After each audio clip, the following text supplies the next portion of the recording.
Hello there, Christian here, and I would like to wish all of my American followers a happy 4th of July. Hope everyone has had a great 2025 like I have. So far it has been a little bit busier of a year than what I was anticipating, but it has been a lot of fun. And seeing how I've really slowly phased out update videos, I only ever really do it now for the New Year's video, the 4th of July video, and my channel's anniversary video.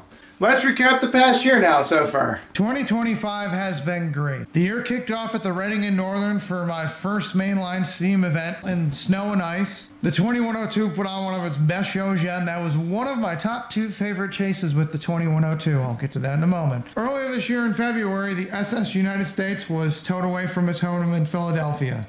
After numerous delays and everything else, I decided not to chance it. I regret not going out to see the SS United States being moved. If there's one thing I don't talk about enough here on the channel is that I am a huge ocean liner fan. Quite honestly, it's sad to see the news of the SS United States being sunk to the bottom of the sea, but realistically this is the best option, even though I wish there could have been a much better outcome. March was originally supposed to be quiet, and then I saw that this year was supposed to be the last year Southern 630 is in operation before its 1472 day. So originally in March I had plans to go down to the Tennessee Valley Railroad Museum and film the Southern 630 on the Missionary Ridge Local again, especially seeing how I was unsure if I would make the June or November doubleheaders. There was some mechanical issues with 630 and I changed my entire adventure to go to Strasburg in spring. April, I went to go film Nickel Plate Road 765 on its first steam in the valley since 2022. And the first day was a washout, and Saturday we've hung around for a little bit as the first 2 excursions were canceled, but things improved, and by the evening of Saturday, 765 was back on track, and somehow I was able to still get a decent video out of that. In May, probably one of the worst kept secrets, the 765 led the Wheeling and Lake Erie employee specials. This was probably one of my favorite adventures this year. Seeing 765 go at track speed on mainline-like runs and finally being able to see one of the Rio Grande-inspired units on the Wheeling and Lake Erie was a bonus. This is a railroad I've been meaning to film for a while, and being able to check off 765 and Wheeling and Lake Erie at the same time was great. June, I went to a convention with one of the organizations I belong to, and I followed up with that with going to see 765 for the last time during this year's Tri-State Steam Scenic. Having missed the original year in 2022 and 2024, I decided to chase both days of it to get more spots along the Ohio south of Pleasant Lake, Indiana area. I think it's safe to say I also need another take with this. This is one of my favorite chases. And then the following weekend, I would go to Strasburg to get 2 videos, A Day Out with Thomas, which debuted last weekend. I went out to cover A Day Out with Thomas this year to celebrate the 80th anniversary of the Railway Series, and on the same day I was able to film a Strasburg 90 video.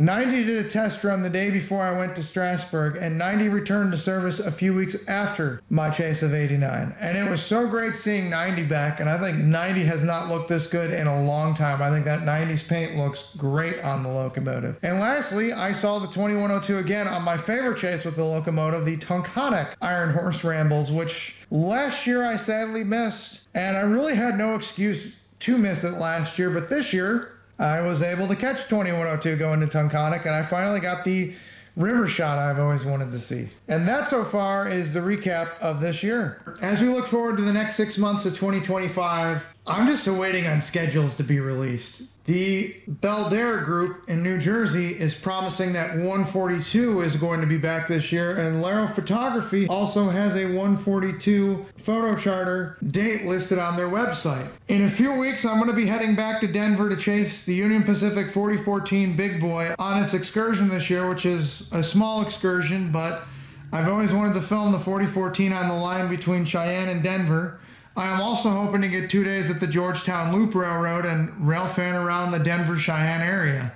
Looking towards the rest of this year, though, is a good question. I await many of these schedules, but I do hope to be able to see the 142. I'm planning to head back down to the Great Smoky Mountains Railroad to see the 1702 because it is back in its 90s paint and it looks really good. I am going to probably chase a Somerville Steam Special with 4501 leading one day and the final doubleheader for a while in November. Beyond that, I'm just awaiting schedules. I'm possibly looking at going to see New Hope and Ivyland 40 and going to Strasburg for Christmas, but right now, I'm just awaiting what will and what won't happen for the rest of this year. Last year, I gave a few ideas. They changed, and that's why currently right now, I'm just awaiting to see what happens. Waiting to see if maybe I might see some other engines I've been wanting to knock out, and that's kind of where we stand. That being said, I hope everyone that celebrates the 4th of July has a great 4th of July. Hopefully you're enjoying time with family, friends. You're enjoying fireworks, and I look forward to the rest of the year. Anyhow, this is Christian, and stay tuned for more steam trains, diesel locomotives, and, well, other cool stuff.